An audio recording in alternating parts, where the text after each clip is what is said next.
Hello, YouTube. Why is Michael Bisping the 185-pound champion? What I mean is, why at 2016 is old on the downside of his career? Michael Bisping, that's everybody saying, right?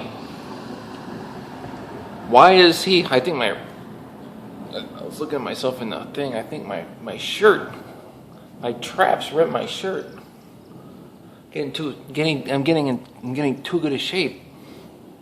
Actually, I'm not as good a shape as I used to be, but my traps ripped my shirt. So why is Michael Bisping the champion in 2016 when he's old? I'm going to tell you exactly why. Now, I've never been a big Michael Bisping fan. I never really mind watching him fight, though. He's a good fighter. I never, really cared for his personality, and when Dan Henderson knocked him out, that was really epic and everything. But I never really hated the guy. He never really got under my skin. There's some other fighters who really were irritating to me, and Chael Sonnen was one of them. I'm glad to see that guy's gone. I could never stand to watch him fight. I just, I had to listen to his mouth and everything. It was just a complete idiot, literally just a fool. And, Michael Bisping, he's a little bit arrogant, but, he's British, and so it's just his personality. So, so it's cool, whatever. But the reason that Michael Bisping is champion is because of drug testing. Because of drug testing. He's not better all of a sudden now that he's older. Michael Bisping has also made the most amount of money in the UFC ever. He's the highest paid gross amount, total amount. He's made more money than anybody in the UFC. And now that he's champion, especially with this last fight, that was before. So now he's made even more money, and for a title fight, and now he's a champion. He's made a lot of money. So I don't know who, he's a good negotiator. He's a draw. People like Michael Bisping, but guys, the reason he is champion is because of drug testing. It's no coincidence that. All this drug testing, we saw Renan Barao. this guy was destroying everybody, and he could barely. He looked lethargic, just And Cain Velasquez, another one. And the list goes on and on and on. Everybody, losing. Even Chris Weidman. I'm not saying that these guys are on drugs. I'm just giving you the facts. Chris Weidman. This guy, beating Anderson Silva, and that's what Anderson Silva, Anderson Silva did an interview with him in his house, and he had steroids on his shelf. He is so comfortable being around steroids that he had steroids on his shelf with the name and everything. This is like in Brazil or whatever, but Chris Weidman, beating this guy. And, just dominating everybody. And then all of a sudden, he's losing too and getting manhandled on the ground. It's like, and you have to stop and say, this has to be, the list, I can go through a long list of people, but, guys that, and it kind of stinks to see that, for some of these fighters in a way, like somebody like Dan Henderson on TRT, also they said you can't take TRT anymore, and you see him, he looked good. He's actually looked good in a couple of fights. He knocked out Tim Bosch, but it's been a while. He's been coming off of that, and same thing with Vitor.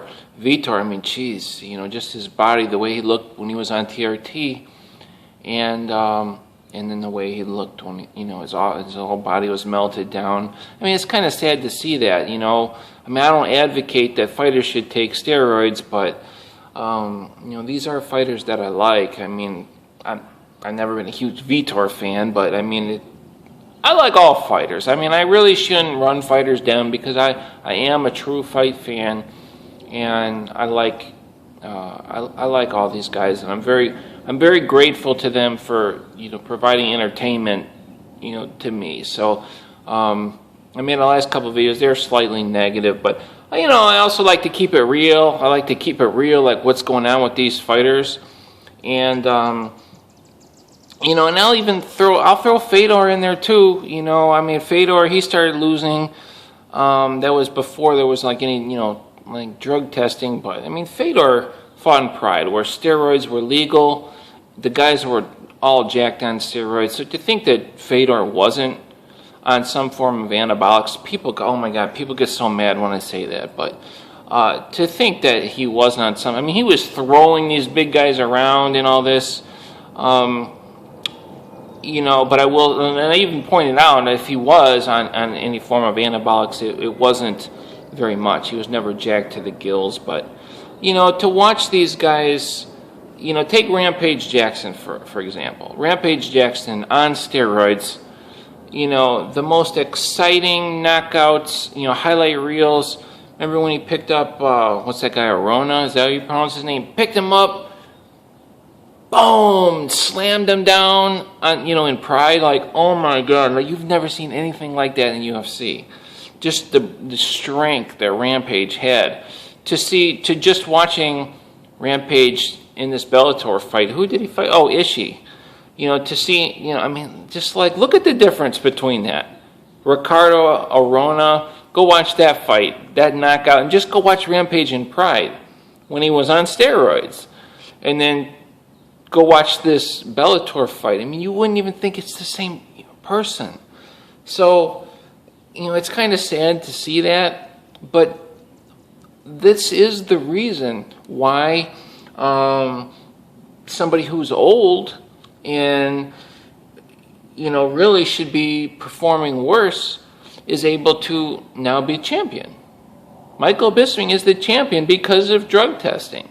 I mean, if these guys, I mean, like even Luke Rockhold, like all these Strikeforce champions, there was no drug testing in Strikeforce. If you guys think that there was, you're crazy. Now, I'm not going to go and list a bunch of names, but all of a sudden, Luke Rockhold's getting knocked out and all this. It's like, I'm not saying all of a sudden, he was on steroids and now he's not in this. I'm just saying, look at all these examples. I mean, I just gave you how many? 10 examples? I could give you 20 examples. Right when all this, remember, stringent drug testing, then all of a sudden George St. Pierre retires. I mean, it's just like, give me a break, man. You just saw Rory McDonald. He's another one. This is just, has everything going for him. All of a sudden, stringent drug testing, he looks terrible. He looks horrible. He looks terrible. So the guys that maybe haven't been on drugs, in other words, basically you're finding out who's on drugs and who's not. It's not coincidence that all of a sudden certain guys are doing well and certain people aren't.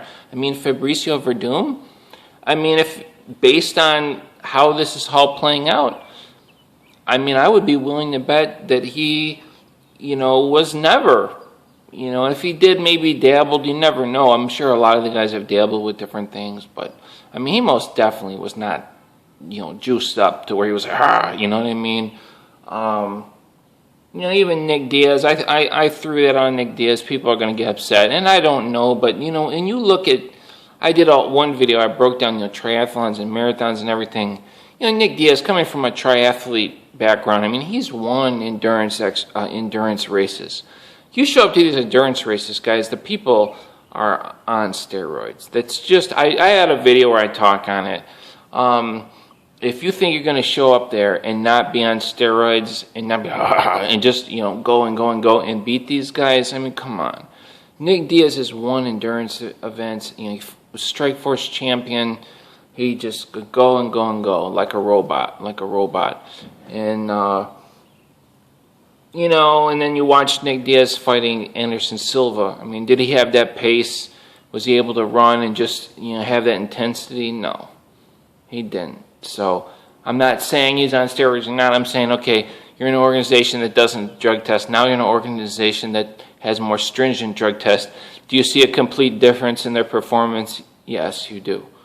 Nick looked good in that fight, by the way. So, but they had that aggression, that angst-ridden, and just you know what I mean. What you know what I mean? Just like bringing it.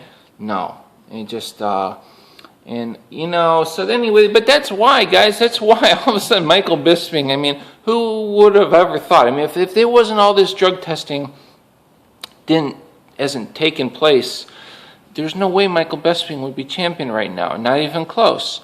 And so good for him. Good for Michael Bisping for not being a steroid-using juice head. And even his losses, like Dan Henderson. I mean, he got knocked out by Dan Henderson. But that's what a fight looks like when you put somebody in there who is, both fighters, really good fighters, and you take somebody like Dan Henderson and pump him full of testosterone and put him in there against a guy that's not pumped full. The steroid thing gets old, but anyway, that's why Michael Bisping is the champion at his age. It's incredible. I don't know. Is it good for the sport? I mean, I suppose it is. Mixed martial arts is it's a strange thing. I'm not sure how I feel, about the whole thing, but definitely crazy, and I would not have thought it. I definitely would not have thought it. I'll see you guys later.